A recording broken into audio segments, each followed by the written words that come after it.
kayak anak-anak kecil lain, saya suka berantem-berantem, tapi berantem bukan berantem pukul-pukulan, berantem omong-omongan gitu. "Apa lu?" saling ngata-ngatain kayak gitu aja deh. Saya suka main mainan yang laki-laki mainin, misalnya main, kelereng, kayak gitu-gitu, manjat pohon juga suka, mainin layang-layang juga suka, kayak gitu. Pokoknya waktu saya kecil saya badung deh gitu. Pendidikan, kedua orang tua Ute, waktu Ute masih kecil yang Ute rasain tuh, mereka sangat demokratis sekali gitu. Jadi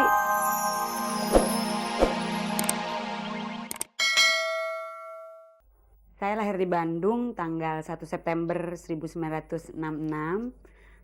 Saya anak ketiga dari 3 bersaudara. Saya, hidup di lingkungan atau di keluarga yang buat saya bahagia sekali dan harmonis banget gitu. Terus, saya tidak merasa, tapi karena walaupun saya paling bungsu, saya nggak merasa bahwa saya tuh dimanja apa gimana gitu, enggak. Ya dibilang kaya enggak, miskin juga enggak, pokoknya cukup deh yang sedang-sedang saja gitu. Terus, papanya Ute waktu itu kerjanya di, bagian ngurusin pensiunnya orang deh. Pokoknya dulu biasa kan Holland Spreken gitu, Belanda-Belandaan. Jadi namanya apa ya, pensiun pons kalau nggak salah namanya, itu kerjanya papanya Ute, pegawai negeri. Terus mamanya Ute ya kerjanya ibu rumah tangga biasa, ngurusin, rumah sama ngurusin anak-anak. Hubungan saya sama kedua orang tua saya sama kakak saya akrab banget, walaupun ya namanya juga adik kakak ya, pasti sering berantem, suka ada kayak gitu-gitunya sih. Dulu saya, sering pukul-pukulan sama kakak saya agak-agak boleh dibilang agak tomboy deh gitu kayak cowok. Jadi suka berantem, suka mukul-mukulin kakak saya, suka nyubit-nyubitin, kayak gitu-gitu deh. Suka dulu sih kata papa saya suka nyolong. Kalau tante saya lagi masak, saya suka nyolong. Dulu pernah saya nyolong tahu lagi mentah tuh, yang masih mentah. Terus kalau kayak gitu tuh papa saya bilang, "Mungkin suara kamu bagus tuh gara-gara itu," gitu, gara-gara suka makan tahu mentah.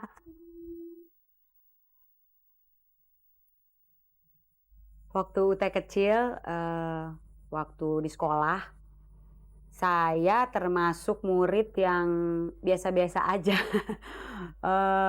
Pinter banget juga enggak, bodoh banget juga enggak. Tapi kalau saya dengar-dengar dari orang yang pada ngomong, ya kakak saya, ya mama papa saya, waktu itu mereka bilang, "Kamu tuh sebenarnya tuh nggak bodoh," katanya gitu. "Cuma kamu tuh males." Tapi emang Ute waktu kecil tuh males banget, suruh belajar males, suruh ngapain males, pengennya tuh main aja melulu. Tapi emang, dari kecil waktu dari sekolah dulu tuh Ute emang udah, selalu udah sama guru tuh, mungkin karena guru lihat suaranya Ute bagus, bisa nyanyi gitu. Jadi dari kecil, Ute udah, disuruh, ikutan paduan suara kayak gitu-gitu. Terus disuruh kalau ada acara apa pasti Ute disuruhnya nyanyi gitu. Ute waktu kecil tuh kalau Ute boleh bilang sih jelek, item. Sekarang juga tetap hitam sih, tapi maksudnya kayaknya dekil gitu waktu masih kecil, kurus, tapi nggak kurus-kurus banget juga sih, cuma, kayaknya kalau buat Ute jelek kayak waktu Ute masih kecil, hitam soalnya. Seperti tadi yang Ute udah bilangin ya, Ute tuh badung gitu, suka berantem gitu ya, seneng berantemnya tuh ya berantem bukan berantem pukul-pukulan kayak gitu. Kalau berantem pukul-pukulan sih sama kakaknya Ute sendiri, Ute suka berantem pukul-pukulan lah, apa ngelemparin apalah yang kayak gitu-gitu gitu. Sampai kadang-kadang sama papa saya, "Nih kalian nih apa nih? Berantem-berantem melulu." Sampai akhirnya sama bapak saya suka istilahnya suka, "Nih ada pisau, ayo berantem berantem deh, berantem." Suka digituin malah. Tapi kalau kalau digituin malah kita jadi nggak berani ngapa-ngapain gitu. Malah akhirnya, "Iya deh, sorry deh, maaf-maafan," kayak gitu, yang kayak gitu-gitu. Terus, mmm, dengan tetangga-tetangga gitu, ya saya rasa yang wajar-wajar aja lah, sama kayak anak-anak kecil lain. Saya suka berantem-berantem, tapi berantem bukan berantem pukul-pukulan, berantem omong-omongan gitu. "Apa lu?" saling ngata-ngatain kayak gitu aja deh. Saya suka main mainan yang laki-laki mainin, misalnya main, kelereng, kayak gitu-gitu, manjat pohon juga suka, mainin layang-layang juga suka, kayak gitu. Pokoknya waktu saya kecil saya badung deh gitu.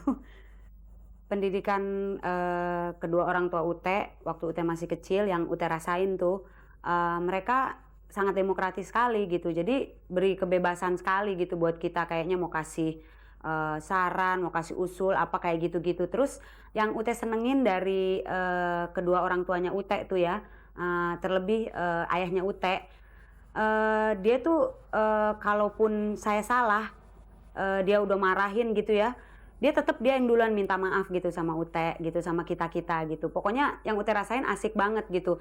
Terus dibilangin terlalu agamais juga enggak gitu ya. Jadi tapi dia tekankan gitu soal agama gitu ya. Dia tuh tekankan sekali, pokoknya kalau hari Minggu harus ke gereja kayak gitu-gitu. Terus kalau di rumah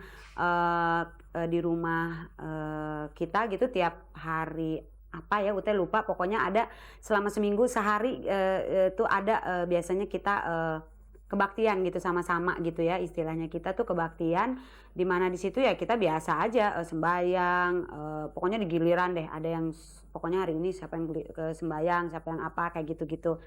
Terus kita di rumah tuh sama sekali ayah saya ngedidiknya kita nggak boleh manja, nggak boleh tergantung sama, walaupun ada pembantu, apa yang kita bisa kerjain sendiri tuh kita harus kerjain sendiri gitu.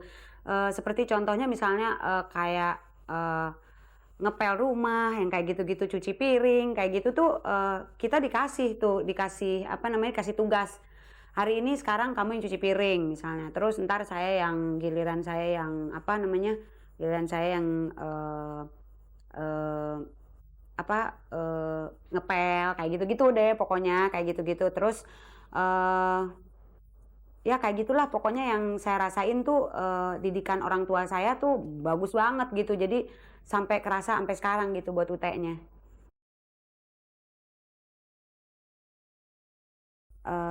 UT kepingin sekali tuh jadi perawat. Bingung kan kenapa pengen jadi perawat?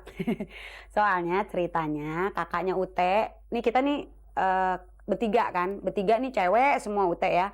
Nah, ada satu kakaknya UT kakaknya UT yang kedua, dia cowok. Terus waktu itu dia masuk rumah sakit, dan sekarang udah dipanggil Tuhan, udah meninggal. Tapi dulu nih ceritanya ya, makanya kenapa Ute kepengen jadi perawat. Dia ceritanya masuk rumah sakit. Masuk rumah sakit terus Ute sering lihat gitu, sering jenguk, sering lihat gitu. Nah terus kayaknya tertarik aja gitu lihat perawat tuh bajunya putih gitu. Terus yang Ute senengin tuh kayak topinya gitu yang di atas. Kok kayaknya bajunya lucu, terus kok kayaknya perawat baik banget sih kayaknya gitu. Mau bantu-bantuin orang, mau nyenengin orang gitu, kayak gitu-gitu.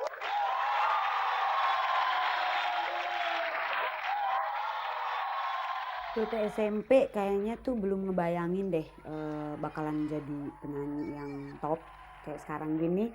Kayaknya sama sekali nggak ada deh di pikiran Ute. Yang dulu tuh kayaknya adanya di pikiran Ute waktu SMP tuh ya, main gitu, kongko-kongko gitu, jalan-jalan sama temen-temen gitu, kayak gitu-gitu. Nah waktu pas baru SMA itu baru ada tuh kayaknya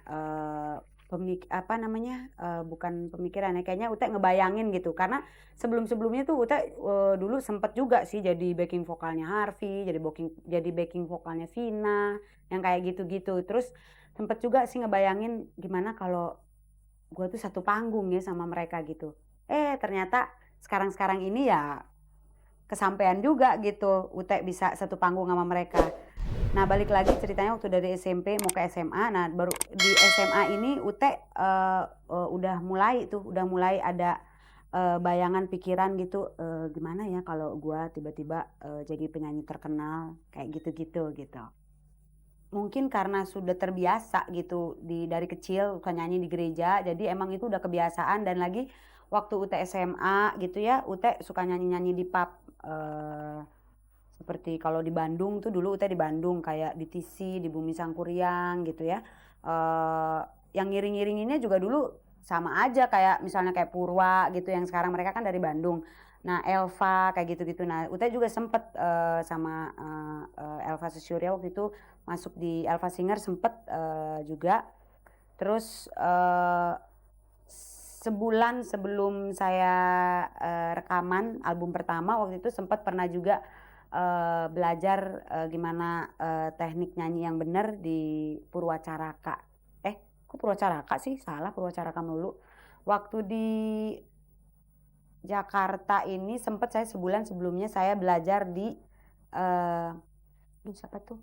Oh, Pranajaya, sempat belajar di Pranajaya, itu aja. Selebihnya